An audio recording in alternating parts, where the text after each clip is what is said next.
దోస్తులారా నమస్తే. మరి మంచి ముచ్చటతో మీ ముందుకు వచ్చిన. అయితే ఈరోజు ముచ్చట మన ఫోన్ గురించి.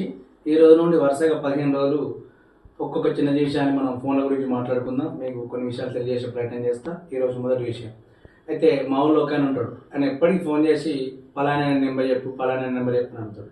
ఆయన అడిగే క్రమంలో ఒక్కటే నెంబర్ 15-20 సార్లు అడుగుతాడు ఒక నెలలో. అయితే ఆయన నెంబర్లు సేవ్ చేసుకోడు, అట్లని చెప్పి ఒక బుక్లో రాసుకోడు. ఆయనకు చదవచ్చు రాసుకోవచ్చు, కానీ ఆయన నిర్లక్ష్యం వల్ల ఏమైతే అంటే కొన్నిసార్లు ఎదుటోళ్ళు ఇరిటేట్ అవుతారు. సో దీనికోసం ఎవరైనా ఫోన్ నెంబర్లు ఇచ్చినప్పుడు ఒక చిన్న అయితే చదువురాని వాళ్ళైతే బుక్లో రాసుకోవడం, ఏదో రకంగా మార్క్ పెట్టి ఫోన్ నెంబర్ సేవ్ చేసుకోవడం వల్ల ఎదుటోళ్ళ టైం వేస్ట్ చేయడం తగ్గుతుందని నా అభిప్రాయం.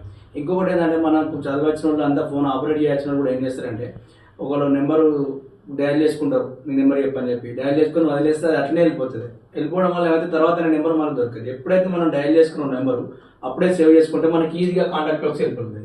అట్లనే ఇంకొకటి ఏంటంటే ఫోన్ చేసినప్పుడు ఎదుటి వాళ్ళ వాయిస్ మాట్లాడే క్రమంలో వాళ్ళ వాయిస్ని కొసేపటికి వాళ్ళతో స్పందిస్తే బెటర్. మీరు ఎవరైనా మాట్లాడితే కూడా ఎదుటికి అయ్యో నా నెంబర్ సేవ్ లేదనే కొంచెం వెగటు భావం కలుగుతుంది. కాబట్టి వాళ్ళ నెంబర్ వాళ్ళని అడగకుండా అవసరమైతే వేరే వాళ్ళ దగ్గరికి తీసుకొని సేవ్ చేసుకొని ఫోన్ చేసి మాట్లాడితే ఎదుటి హ్యాపీగా ఫీల్ అయ్యే అవకాశం ఉంటుంది. కాబట్టి ఎప్పటి నెంబర్ అప్పుడే వాళ్ళు డయల్ చేసినా మనకు వాళ్ళు చేసినా సేవ్ చేసుకొని కాంటాక్ట్ మీరు ఎట్లా అనుకుంటే అట్లా పెట్టుకుంటే ఎదుటికి ఇబ్బంది లేకుండా మనకి ఇబ్బంది కాకుండా ఉంటుందని నా అభిప్రాయం. థ్యాంక్ యూ ఫ్రెండ్స్, మళ్ళీ వస్తాను.